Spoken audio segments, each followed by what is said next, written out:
오늘의 작품은 레오나르도 뮬리디노프의 유연한 사고의 힘, 창의적 사고를 할 수 있는 사소한 습관 소개해드리겠습니다.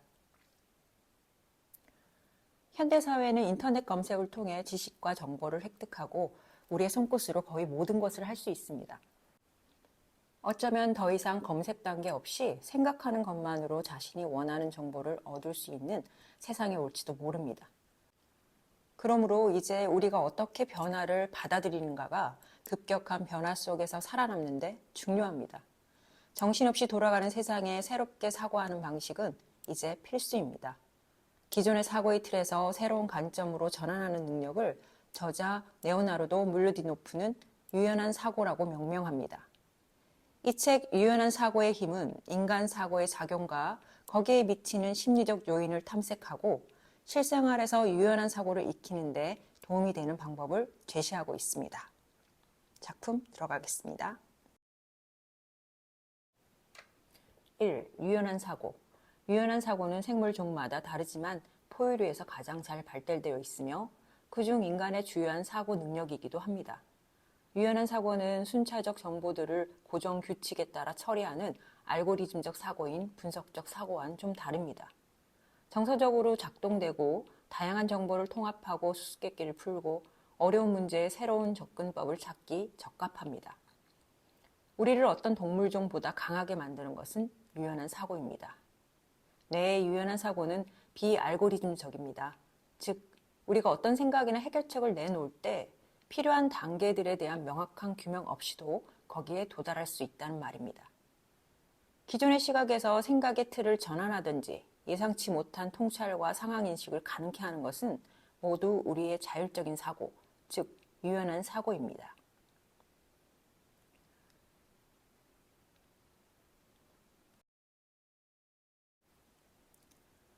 유연한 사고를 위한 네오필리아. 오늘날 사회는 새로운 것을 잘 받아들이며 변화에 쉽게 적응하는 이들이 보상을 받고 그렇지 못한 이들은 오히려 차별을 받을 수 있습니다. 새로운 것에 대처하는 유연한 자세는 국가뿐 아니라 개인에게도 무척 중요합니다.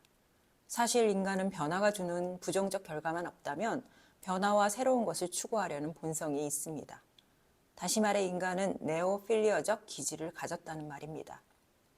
네오는 새로운 것이란 의미이고 필리아는 에어, 즉 새로운 것을 사랑하는 현상이란 의미입니다. 네오필리아는 새롭고 낯선 것에 대한 긍정적 정서와 호기심이 발동되는 성향을 말합니다.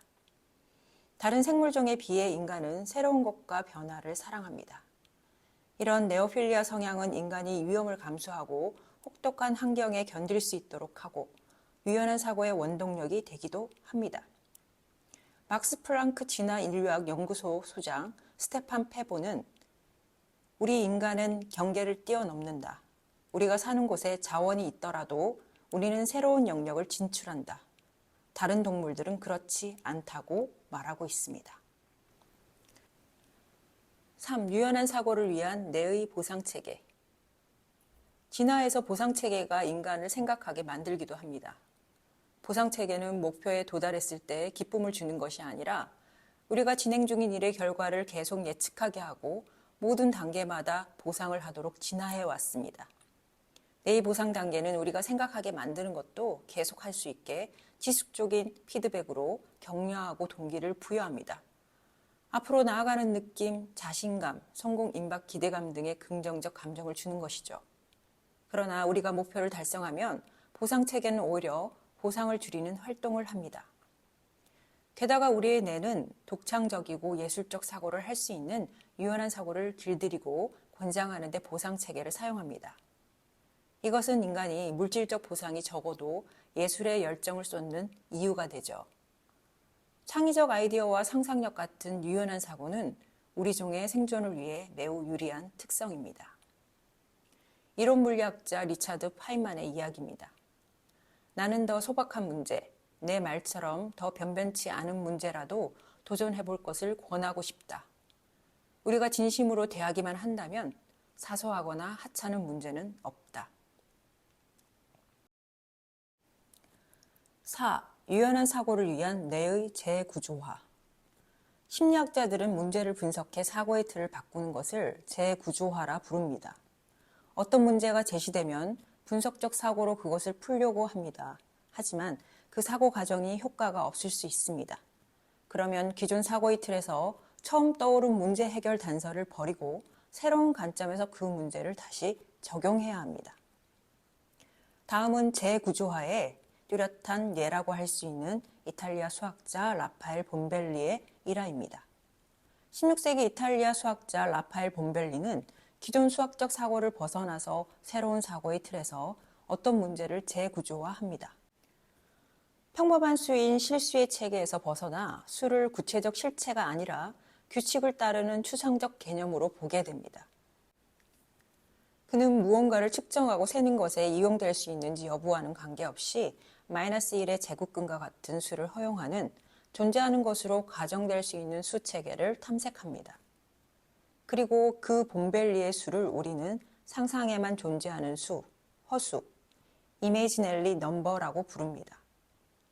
오늘날 허수는 여러 수학 분야, 양자이론, 전자공학의 공식에 사용됩니다. 5. 유연한 사고를 위한 뇌의 초기 상태. 1980년대 신경정신학자인 낸시 안드리아스는 빈둥거리는 뇌가 쉬고 있는 것처럼 보여도 무의식적으로 정보를 처리하고 일한다는 사실을 발견합니다. 뇌가 쉬고 있을 때 뇌는 약간의 활동을 하는 것이 아니었습니다. 그 활동은 엄청나게 활발했고 어떤 구조에 집중되어 있습니다. 그녀는 그 활동이 일어나는 장소에서 서로 연관성이 없다고 여겨지는 몇 개의 구조로 이루어진 뇌의 연결망이 있다는 사실을 알아차렸습니다. 그녀는 그 뇌의 연결망을 초기 설정 연결망, 디폴트 네트워크라고 불렀습니다. 20년 후에 미국 워싱턴대 의대 교수 마커스 라이클이 휴식할 때 활성화되는 뇌의 특정 부위를 찾아냅니다. 그는 2001년 뇌 기능의 기본 모드라는 논문에서 초기 상태에 활동하는 뇌의 영역을 디폴트 모드 네트워크라고 소개합니다. 그래서 의식적으로 집중하려고 노력하지 않는 뇌의 상태를 뇌의 초기 상태라고 명명합니다. 수많은 후속 연구를 통해서 디폴트 모드 네트워크는 창의력, 집중력, 기억력, 공감, 정서적 판단과 관련되어 있다는 사실을 증명합니다. 다시 말해 멍 때리기, 공상하기, 산책하기, 샤워하기 등 그런 행위를 하는 동안 기억을 저장하고 창의성을 발휘해 기발한 생각을 해낼지도 모른다는 겁니다. 결국 뇌가 빈둥거릴 수 있는 환경을 만들어주는 것이 유연한 사고를 촉진시킨다는 것입니다. 사실 꾸물거리고 미루는 것이 창의성과 긍정적 관련이 있다는 연구 결과들이 다수 존재합니다. 전문가들은 문제가 해결되지 않을 때 계속 집중하기보다 좀 미루고 휴식을 취할 것을 조언합니다. 그리고 여가 시간에 인터넷이나 핸드폰을 보는 행위 또한 유연한 사고를 방해합니다. 조용한 시간을 확보하고 뇌의 초기 상태, 디폴트 모드를 취하려면 핸드폰을 잠시 꺼두어도 좋습니다.